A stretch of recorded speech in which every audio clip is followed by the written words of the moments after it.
Hey y'all, so in today's video, it is being filmed during the season of fall.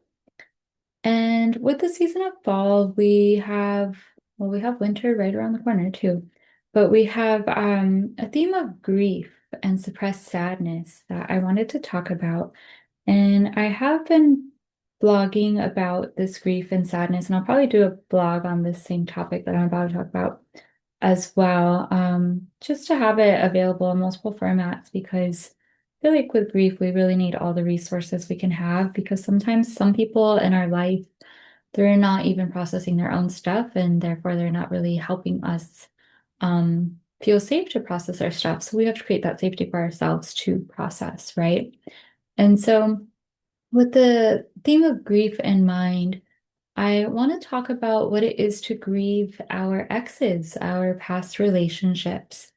I feel that it isn't talked about enough, and I am definitely in the midst of grieving heartbreak that is from 6.5 years ago. And it is while I am in a partnership that has a secure attachment established, and there is that safety to grieve. And this topic came to me, and I knew I needed to do a video on it and share my experience because I realized there's so many people, men and women, that are in relationships where perhaps they never really got to process their past relationship. They were in a relationship not so long after that one ended, and maybe they thought they were ready for the new relationship and they weren't because they needed to grieve, or maybe they were, but now they're at this new point in this relationship where they find that they need to grieve this relationship to further evolve in this relationship, right? Um, doesn't matter where you are, but if you're grieving another relationship as you're actively in a relationship, I just want you to know that that is okay. And you need to be honest with yourself and grieve. And so I find that for me, it took me a long time to get to the place I am now to go ahead and grieve. And even in therapy, like I wouldn't touch that heartbreak. It was so agonizing for me. And so little things that I've been doing for myself and little things that my partner has also started doing because I realized it was so helpful for me to like process past the past relationship. And I realized my partner had a lot of relationships that he hadn't really processed either, and how that could be getting in the way of our marriage and our partnership. And so we both have started doing this, having had me started at first. And so we both have communicated vulnerably, like, hey, I'm in this new layer of healing and I'm processing these things on my ex.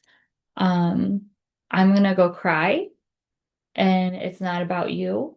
I need to cry about stuff from the past. And I need you to allow me to cry about stuff in the past and not try to fix it and just let me emote and really be with that grief that is asking me to be with it right now. And then go ahead and cry. And maybe that's too direct of communication for you, or you don't feel like you're able to do that in the relationship you're in. So other little ways you could go about it is like I found a meditation. It was like the perfect breakup meditation. I didn't even know people made breakup meditations when I was going through my heartbreak, which was with who I consider to be my twin flame. And so I didn't know that back then. And now I found this, or this meditation was presented to me. And it has, sorry if you hear the cat in the background, she's being cray cray. It has a theme of the desert in it, which is really beautiful for me and my healing because our relationship, we were in the desert. We were located in Albuquerque. And then at one point we were long distance and I was living in Las Vegas. So lots of desert energies. And I feel like that was really helpful and healing for my subconscious. And so I did that meditation twice. I might actually do that one a third time because I feel like I've unpacked a lot in recent weeks and I want to go ahead and further move things along and seal things. And this all came up for me during, I think it was a Neptune and Pisces transit, and it was really karmic for me, which my ex and my current partner both have lots of karmic stuff going on in our dynamics, right? And so, yeah, I did it then, and now I feel ready to do another one. And then my partner, I don't know what breakup meditation he did, but then he also found a breakup meditation. And then he did it several times as well for two different exes, whereas I was just focusing on one ex. And that's fine. You might have one specific one you want to focus on or multiple ones. And then maybe the person you're with might have one or no one or whatever. But to be honest about what you're doing, why you're doing it, make sure that when you do these meditations, that you have the understanding that sometimes these will unlock previous heartbreaks before that, even one that you were focusing on. So you might be consumed by waves of grief, and you might even feel like going fight or flight in your current relationship because so much emotion gets unlocked and you almost get swept away with it. Just know that's normal and make sure you journal like there's no tomorrow to just get all the thoughts out on paper so it's not muddying up your current connection. And then if it is happening, just practice that honest communication with your current connection. Like, hey, I feel like I'm getting swept away by all these past memories, and like I just want you to know like I'm really straddling timelines right now with past and present, and I don't want to blindside you or anything like that. And if I seem like I'm kind of fight or flighty, this could be why I didn't expect to get so like swept away by opening this can of worms within myself, right? And again, it's honesty, it's vulnerability, which vulnerability deepens connection. Um, and it also enhances intimacy in a relationship, emotional intimacy. And then, yeah, keep showing up for that heartbreak, keep um, processing the best that you can.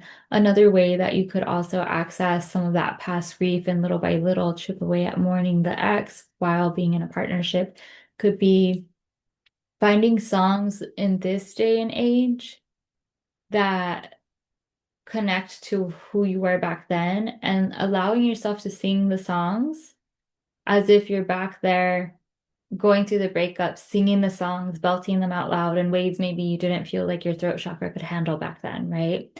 So sing out the heartache on your way to work, on your way back from work, on your way to the grocery store, on your way back from the grocery store. Sing and clean the channel, the heart, the high heart, the throat. The throat is the chimney of the heart. Express the heartache, the pain, the grief. Move that out through song and maybe even like scream in the car as it's moving. Nobody's going to stop you while you're screaming in a moving car. Like they're busy hustling and bustling. They don't notice. Screaming in cars is really helpful for opening up that throat chakra and wail and let out all the shit that you've been holding inside about that person. You could say all the obscenities you want to say that you never said to them. You could um say all the hurts that they did, just like getting it out, like moving it as you're out and about in your day, and then telling your body, hey, body, like on this drive to work, on this drive to the store, I give you permission to emote and move through whatever layer of heartbreak you think is best to move through and emote at this time. I trust you and your wisdom and your organizing intelligence to do so. However, when we get to work, I need you to close that door so I can go into the present time and be present for work. And in this way, little by little, you're creating these little moments in time to honor the heartbreak of the past, to grieve the relationship of the past. You're holding space for yourself. And in doing this, you're also enhancing your inner masculine energies so your inner feminine energies can feel safe as they emote. They can feel safe to be seen in their full range of emotions. And this goes for men and women. We all have the feminine and masculine within us. It's the concept of yin and yang and that wholeness where you can't have one without the other. And so, yeah, working with those polarities within yourself and really coming into self-love and unification within yourself in this way is a very healing and powerful thing to do. And then, let's see, you could also swamp. Swamping is where you somatically dance and process things out. So you'll pick a song for anger and just let all the angst, all the rage come out. You can stomp, you can punch the air, you can shake your hands. Our arms hold a lot of the heart energies. The heart meridian runs like through the arm, right? I think that was the heart. But I always forget which finger it is. But it runs through the arm. And then we also have our large intestine meridian, which actually starts up here, and then you move it, and then it goes right there, and then it goes through this finger, which the large intestine has to do with letting go. It has to do with letting go of, that feels good, so I'm going to do it again. It has to do with letting go of systems and beliefs that no longer serve us, right? And this is part of why the grieving the ex came up for me, I think, is because I was working with the meridians of the fall season, which would be the large intestine, and I want to say it's the lung.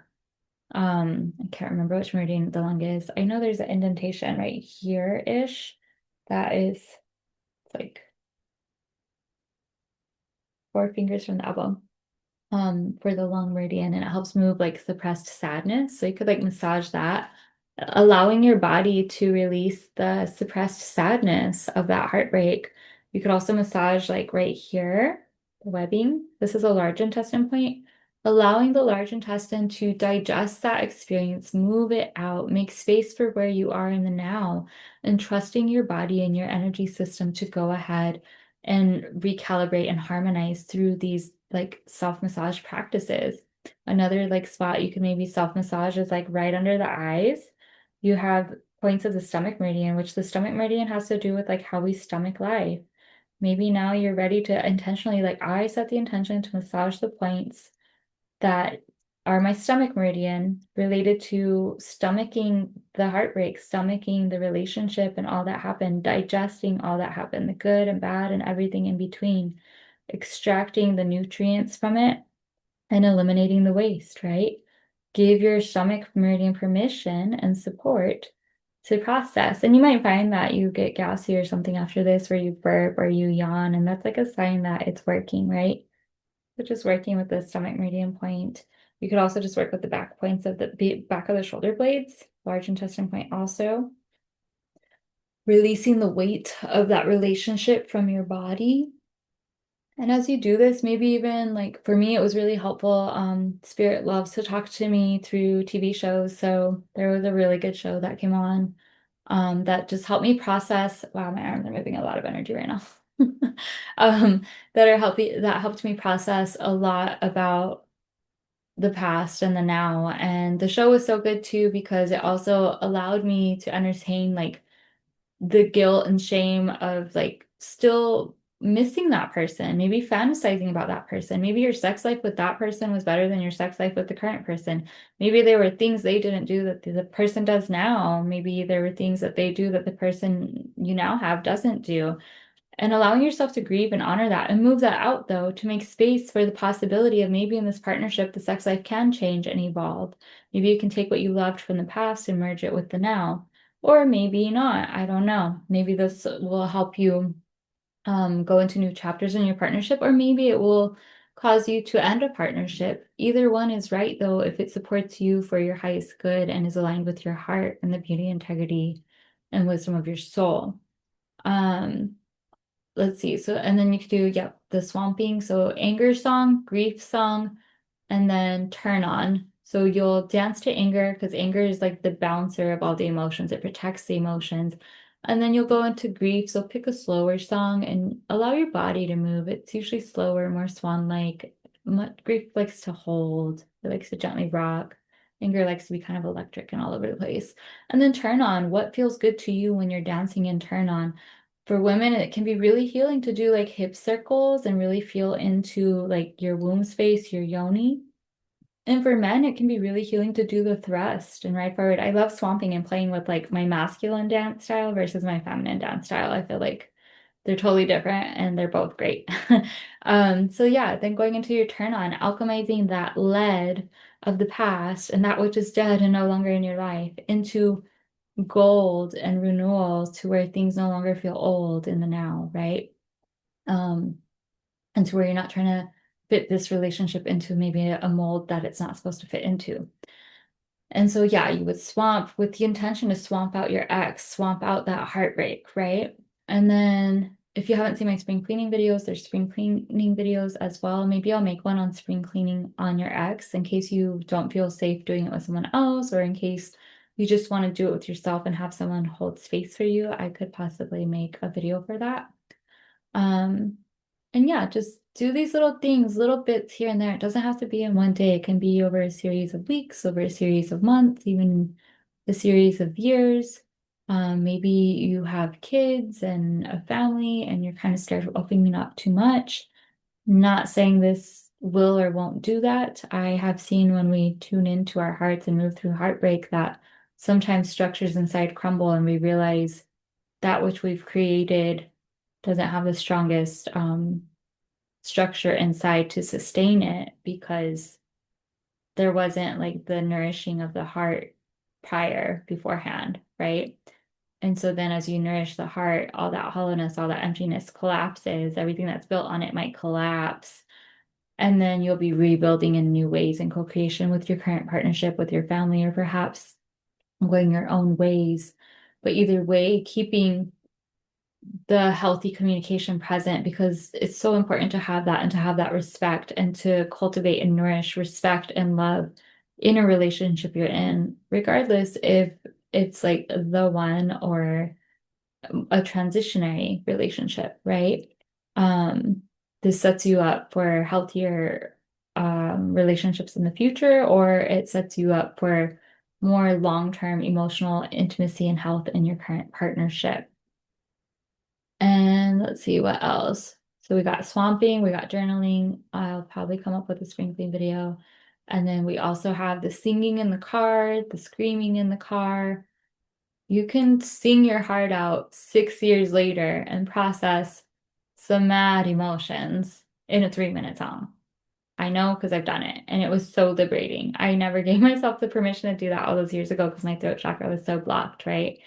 And now I sing, and back then I didn't sing, and it was so healing for me to sing. And the song that came up was the perfect song. Like I love when the angels just drop songs in my Spotify, and they're like, "Here, girl, this is where you at," and I'm like, "Okay." So then you have singing, screaming. You can do a silent scream in a bathroom, setting the intention. Like I set the intention to silent scream to the universe, like, why the F did you allow me to be in this relationship? Why did it have to end? Why did I put myself through it? Like, whatever your stories are, you would just throw your hands up like you're a conductor and like lightning is about to run through you, and you would yell silently. So I'll do it. And you can stretch.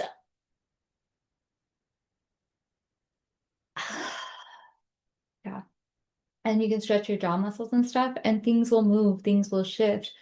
Sometimes you might find when you do the silent scream that you actually do yell. Your body's like, heck yeah, we're doing it finally. And like a small yell will come out, or even a big yell. If you're able to scream somewhere for real though, highly recommend doing it. And that'll move a lot of jammed throat chakra energy.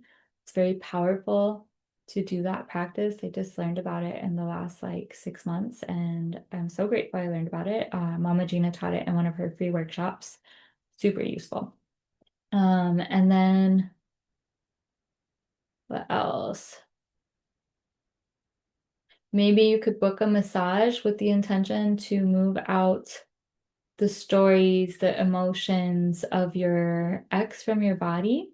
You can also do a sacral chakra meditation, setting the intention to clean the sacral chakra, to harmonize it, to balance it in regards to your ex. And this is for men and women because the sacral has to do with sexuality, sensuality, creativity, and our cash flow. And our exes have all kinds of stories with that in our body. So meditating, but really focusing on meditating on eliminating that stuff from it. It's ready to move on and it helps you be more present in the now. It helps your sacral go through a glow up and be more magnetic to increased cash flow, to better relationship dynamics, to healthier communication, to more ease and enhanced emotional capacity and emotional resiliency. Really powerful practice to clean the sacral. If you were to do that with your ex, I would say maybe try that one like once a week for a month and see where that lands you. And then, of course, it might bring up emotions and memories, so definitely continue journaling.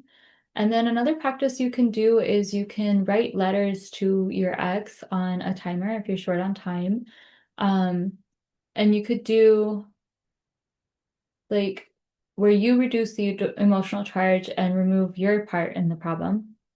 Um, as well as reduce emotional charge about what they did. So what I did for me was I did 3-minute timers, and the first one was I did an anger letter. It pisses me the fuck off that you did this. It pisses me off that you did this. It pisses me off that you did this. Blah, blah, blah, blah, blah for 3 minutes. Get all the anger out.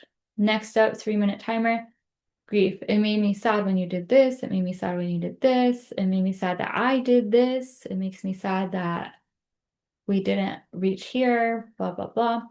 Then you go into, I am sorry for, and say all the things you're sorry for in the relationship. 3-minute timer. And then the next one, do a 3-minute timer for I forgive you for, and say all the things you forgive them for. And then in the end, you want to do another 3-minute timer and do 3 minutes of gratitudes, all the things the relationship taught you about yourself. There were probably things you really did enjoy in the relationship, hence the heartbreak, right? So then 3 minutes of gratitude and just really letting them go with gratitude. And as you do this, you reduce the emotional and energetic charge in your body, which then makes it easier to pull free from them and makes it easier for you to be more present in your now and just be more whole in your heart. So this is what I've got on processing exes and grieving exes and doing so in bite-sized ways. You could, like I said, use all of these tools, maybe set aside a day if you can to work through these tools and really create a dent in that and then break it up over a series of time, or you can just break it up over a series of time, seeing which one works for you, which one doesn't. You can also do yin yoga with the intention to move through, in the case of fall right now, we would be working with the large intestine and the lung meridians, but whatever season it is, maybe you want to work with the spring meridians, which have to do with liver and gallbladder, which has to do with anger and frustration. Do the yin that you're guided to and set the intention that the yin moves out the stories and the narratives and the emotions connected to that ex heartbreak. And then yin will bring up emotional release. So definitely make sure if you are in a partnership, you let them know, hey, I'm gonna do yin. It might make me really irritable, it might put me on edge, I might be snappy. Please don't take it personal. I really need to move this emotion and stuff out of me. I really value us and what we have. And I want to do my part in letting things go from the past that might be cramping our style here in the now. And then, of course, like you're modeling that for your partner, and then they'll be able to model that or receive that and reflect that back to you as well, because maybe they'll be inspired by you and then they'll want to work through stuff like that. And you guys develop further emotional intimacy through the conversations that come from this, right? Can go many ways, but the main point is honor your heart, honor your grief, especially if you're in a partnership. You don't want this stuff to fester in you later in life and make you sick because you never dealt with it. So yeah, that's what I got. I hope this video was helpful and let me know how it goes trying any of it or anything that you've found works for you that perhaps I didn't mention in the video. That way you're putting support in the comments for other people that are navigating the heartbreak of exes of the past while they're in a current relationship, right? Or maybe they're looking for a current relationship, whatever the story may be. Let us all just be a community of love and support and nourishing the heart on this topic of grieving exes of our past. If you haven't subscribed already, please do and stay tuned for the next video. Bye.